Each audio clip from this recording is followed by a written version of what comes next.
Joining us now at the European Financial Congress is Ms. Anna Siroka, the CEO of the Women in Leadership Foundation. Good morning and welcome to TVP World. Good morning. So now, since we are, and of course this Congress deals with business, I wanted to ask, what is it that your foundation deals with when it comes to business and women?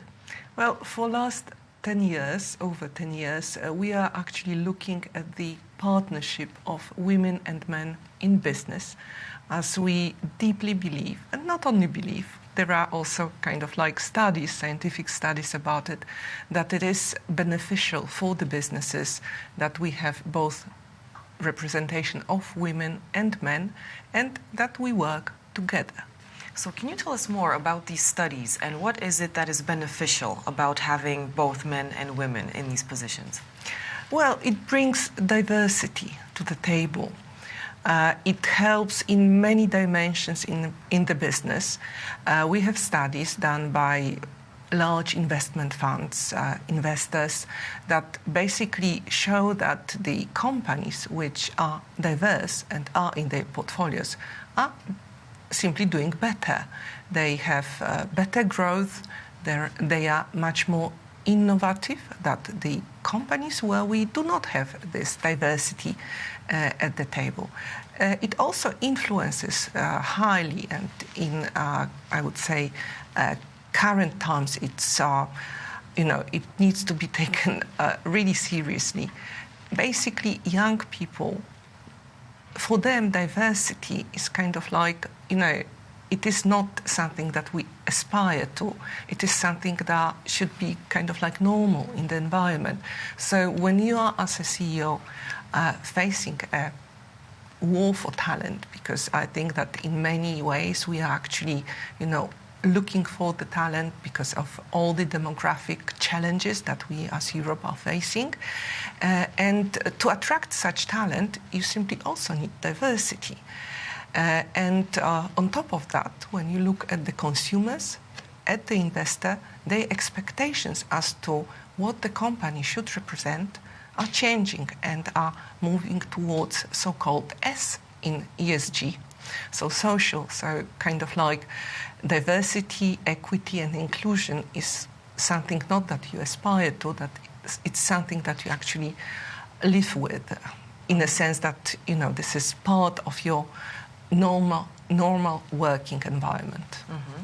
So now what about, because I know that your foundation has recently published a report, can you tell us more? What is the situation of women participation, particularly in the governing bodies of companies listed on the stock exchange? Yeah, we as a foundation published a report which analyzed last 5 years of how the representation of women in governing bodies, in supervisory boards and management boards changed when we are looking at the companies listed on Warsaw Stock Exchange. First such study we've done in 2017, so kind of like, more than 5 years ago. And we thought, well, we will do it once, we will do it twice, and then nothing was changing. So we kind of like, for a couple of years, abandoned the idea. And we kind of like renewed the study last year for 2022. And I would say the results of this study were pretty aligned with what we are observing in Europe, in the sense that, nothing changed. In Poland, we have very soft regulations, kind of like, good practices that are published, which you as a company can sign up to if you are listed. And as examples from Europe show, whenever you have kind of like no sanctions, there is not much change in a situation. Kind of like, dealing in business, it is always about KPIs. Unless you can measure something and you have to meet the target, usually nothing is happening.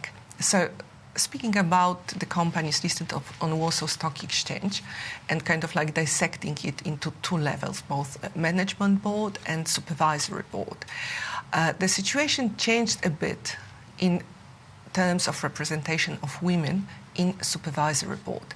2017, we were looking at around 14%, and 2022, it's 17%. Someone could say, well, it is, slight increase, right? Well, yeah, you are looking at 300 basis points, it is a growth. But when you actually attribute it to years which passed since 2017, I would say a bit changed, but not much. And it is mainly influenced in what is happening in the largest companies, so the ones which are within the index VIC 20. In terms of management boards, the ratio of women in management boards was hovering just shy of 11%. And it is still hovering just shy of 11%.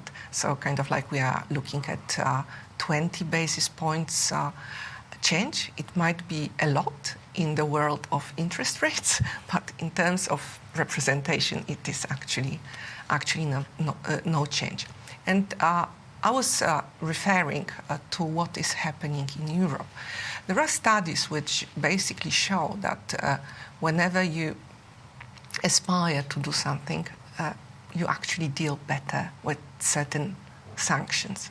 I don't like the word sanctions because it's really negative, but in this case it just mobilizes the companies to actually do something which is for their good.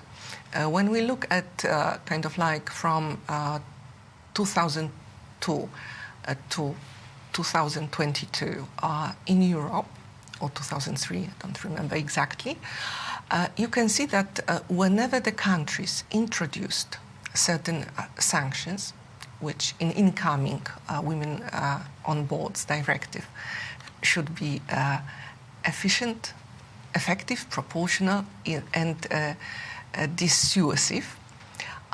So when we have countries with sanctions, and we have such in Europe, currently 8 countries have sanctions for not reaching certain quotas in governing bodies of companies, the kind of like progress was really, pace was very good.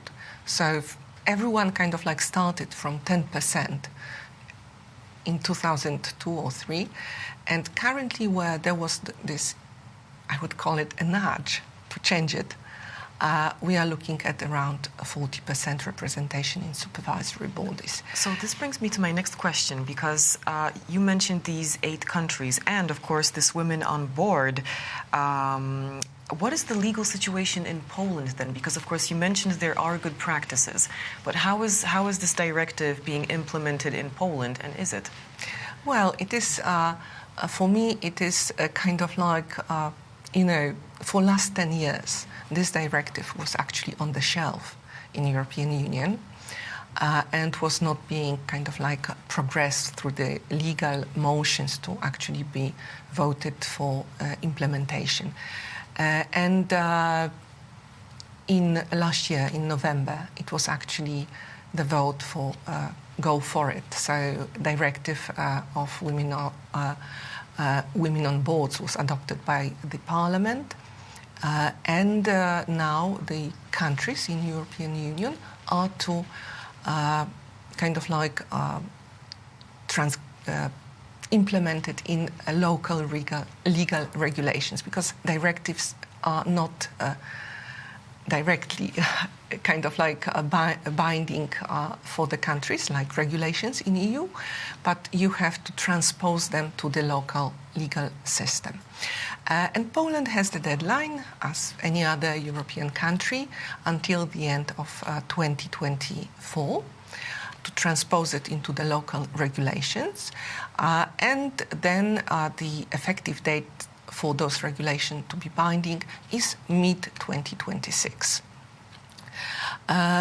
What we have to choose when implementing the directive is whether we actually, because directive has a couple of options. You either could be looking at 40% of representation amongst non-executive directors. In Poland system, legal companies code, I would say it translates to supervisory boards, or the country can adopt 33% of representation of women in supervisory boards and management boards, so exec and non-exec directors. It also allows for implementation of both kind of like quotas, where the company might choose whether they want to follow 40% in supervisory board or 33% in supervisory boards and management boards, kind of like calculated jointly. And so, sorry to interrupt, but because you made this point now, I mean, you're speaking about the gender quotas. Do you think, should members of these management supervisory boards, should they be picked based on gender quota? Well, directive actually kind of like has an answer to it. And I would say, you never pick management boards or supervisory boards based on gender. You always pick based on competences. The issue that we are facing is that, sometimes you have to make a bigger effort to kind of like, also look for the people with the same competences. There are actually academic studies which say that basically for a woman to be appointed to a position, she needs to be 2.5 times. She needs to be 2.5 times better than a man aspiring to take on the same position. So I would say it is not about gender. It is about actually looking for people with the right competences. And obviously, you are always looking around yourself. So if you are a man and in the management board, you will be looking around other men. And there are currently not so many women in the management boards to actually be looking around women. So we have to go outside our comfort zone because, any one of us, regardless of the amount of trainings we are taking, we might be more educated about it, and we are educated to actually take it into consideration. But everyone from us has certain unconscious bias, so unless you are directly addressing it and you are actually aware of it, you are kind of like, behaving somewhere with your unconscious bias or as a chip on your shoulder. So the directive actually says that when you have individuals with the same competences, the one that is picked needs to be from underrepresented gender, which in certain cases might also kind of like mean it's a man that is being picked, because we have a couple of companies that actually kind of like are more on the other side. So, but these are, I would say, exceptions that prove a rule. So it is not about, the title in kind of like when we are speaking, it's women on boards, because the underrepresented gender in Poland is women, but actually it is about underrepresented gender. So when we kind of like will be at the moment that we are kind of like reaching the targets, we are in a good place, then, underrepresented gender can come both ways. Right, of course. All right, well, we're going to have to leave it there. Ms. Anna Siroka, the CEO of Women in Leadership Foundation, was our guest here today on TVP World. Thank you so much for speaking to us. Thank you.